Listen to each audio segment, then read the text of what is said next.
तो अपन लोग क्वेश्चन करना शुरू करते हैं। ये क्वेश्चन है बिगिनर्स बॉक्स 5 का question number 2, module number 3, leader का जो मॉड्यूल है, मॉड्यूल नंबर 3 का beginners box 5 question number 2। Question में लिखा है कि दो क्लोज्ड वेसल्स हैं जो जिनका वॉल्यूम इक्वल है और उनका प्रेशर दे के रखा है।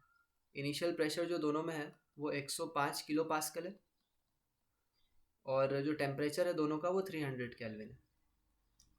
ठीक है, ये दोनों चीज़ें हमको दे के रखी है, इसका भी वही है और इसका भी वही है। ठीक है, और एक नैरो ट्यूब से कनेक्टेड है।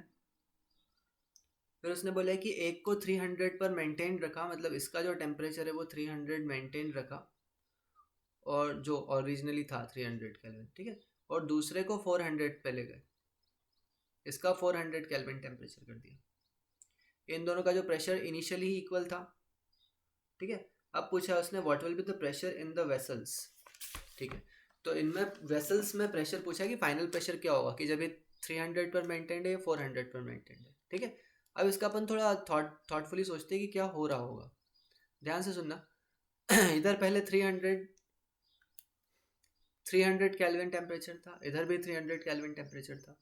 इधर प्रेशर 105 किलो पास्कल था, इधर भी प्रेशर 105 किलो पास्कल था। ठीक, अब क्या हुआ, इधर का टेम्परेचर बढ़ा, इधर का टेम्परेचर बढ़ा, वॉल्यूम तो बढ़ नहीं सकता। ठीक है, वॉल्यूम बेसिकली कंटेनर का वॉल्यूम नहीं बढ़ सकता, लेकिन गैस बेसिकली अब हीट अप होना शुरू हुई है। हीट अप होना गैस शुरू हो गई तो उसके मॉलिक्यूल से वो ज़्यादा कोलाइड करेंगे। राइट, कोलाइड करेंगे तो उनमें रैंडमनेस बढ़ेगी। राइट, रैंडम, अच्छा कोलाइड कर रहे हैं, वॉल पे टकरा रहे हैं, तो बेसिकली वॉल पर लगने वाला फोर्स बढ़ेगा। वॉल पर लगने वाला फोर्स बढ़ा, इसका मतलब प्रेशर बढ़ रहा है। और जब प्रेशर इधर का बढ़ गया, इधर का 105 किलो पास्कल ही रह गया, तो गैस के लिए बहुत ऑब्वियस कंडीशन होगी कि गैस इधर से लीक होकर कुछ पोर्शन इधर आ जाए। ठीक है, तो इधर का जो 105 किलो पास्कल था प्रेशर, वो अब बढ़ता जाएगा और इधर का 105 किलो पास्कल से कम होता जाएगा। क्लियर? तो एक टाइम ऐसा आएगा कि दोनों में एक कॉमन प्रेशर आ जाएगा।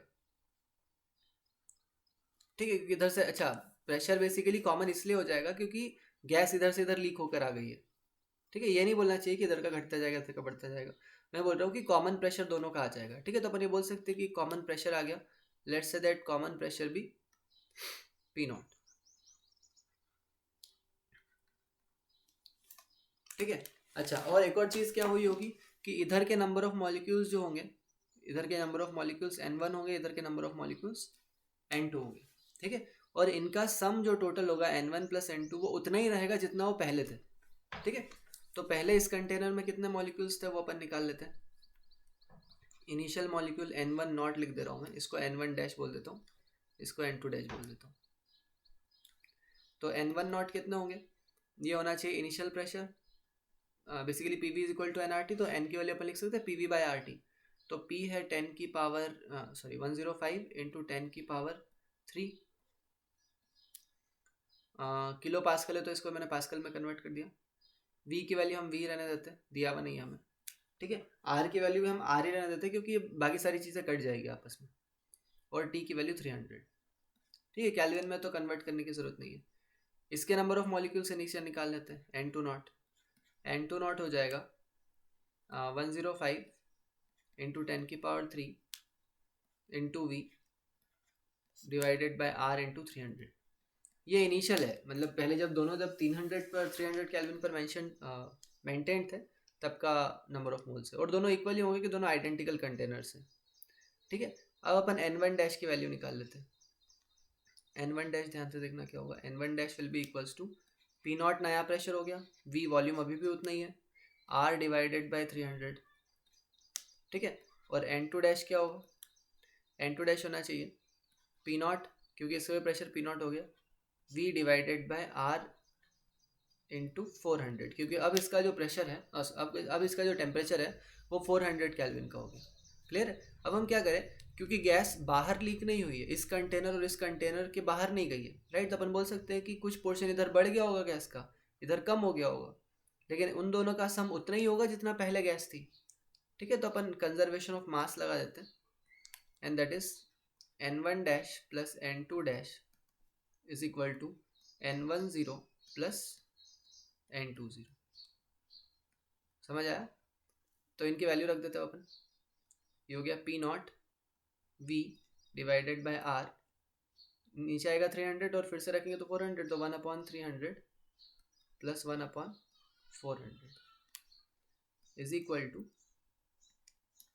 n1 नॉट की वैल्यू ये थी। अच्छा n1 और n2 इक्वल है तो इसको 2 टाइम्स लिख सकते हैं हम, इट इज़ 2 टाइम्स 105। इसको पास्कल को भी मुझे कन्वर्ट नहीं करना था क्योंकि इसका तो ज़रूरत ही नहीं पड़ रहा, आंसर भी अपना किलो पास्कल में आ जाएगा। ठीक है, 105 v divided by r into 300। ठीक है, तो अब बहुत सारी चीज़ें तो यहाँ पे कट जा रही है, जैसे कि v कट गया, r कट गया, इधर भी v r कट गया। ठीक है, तो अपना जो फाइनल आंसर बन के निकल रहा है that is P nought is equal to 2 times 105 divided by 300, इधर हो जाएगा 1/300 प्लस 1/400। ये जो आंसर निकल के आएगा that will be in kilo pascal. इसको मैं ऐसे ही छोड़ दे रहा हूँ, इसको अपन डेफिनेटली सिंप्लीफाई कर सकते हैं। ठीक है, तो ये प्रेशर हो गया कॉमन। तो कॉन्सेप्ट समझ आया? कॉन्सेप्ट क्या था कि जब एक कंटेनर को हीट किया जा रहा है, मतलब उसका टेम्परेचर बढ़ा दिया जा रहा है, तो उसके जो गैस है वो स्केप हो जा रही है, स्केप होकर दूसरे कंटेनर में पहुंच रही है। और कब तक ऐसा जो आदान प्रदान ही चलता रह रहा है, तब तक दोनों, जब तक चलता रह रहा है तब तक दोनों का प्रेशर कॉमन नहीं हो जाता। क्लियर? अच्छा, अब यहाँ पे अपन ने प्रेशर भी निकाल लिया, तो अपन n1 n2 भी निकाल सकते हैं, कितने नंबर ऑफ मोल्स इधर से उधर हो गए।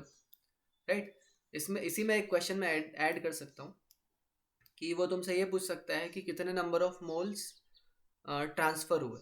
राइट, तो उसको अपन कैसे निकालेंगे कि इधर पहले n1 नॉट थे, अब n1 डैश हो गए, तो कितने नंबर ऑफ मोल्स आए होंगे इस तरफ जो ऐड हुए होंगे, that must be equal to n1 dash minus n1 nought. पहले इतने थे, अब इतने हो गए, तो इतने आ गए होंगे, इनका सब डिफरेंस समझ आ गया। अच्छा, इधर से कितने कम हो गए वो निकालना है, तो वो भी इतने ही होंगे। पहले थे मेरे पास n2 नॉट और बाद में रहेगा n2 डैश, इन दोनों को सब्ट्रैक्ट करेंगे तो यहाँ से जाने वाले नंबर ऑफ मोल्स पता चल जाएंगे। तो यहाँ से जितने गए होंगे उतने यहाँ पे ऐड हुए होंगे, मतलब जितने की कमी यहाँ पर आएगी उतने का इंक्रीमेंट इधर आ जाएगा। समझ आ गया?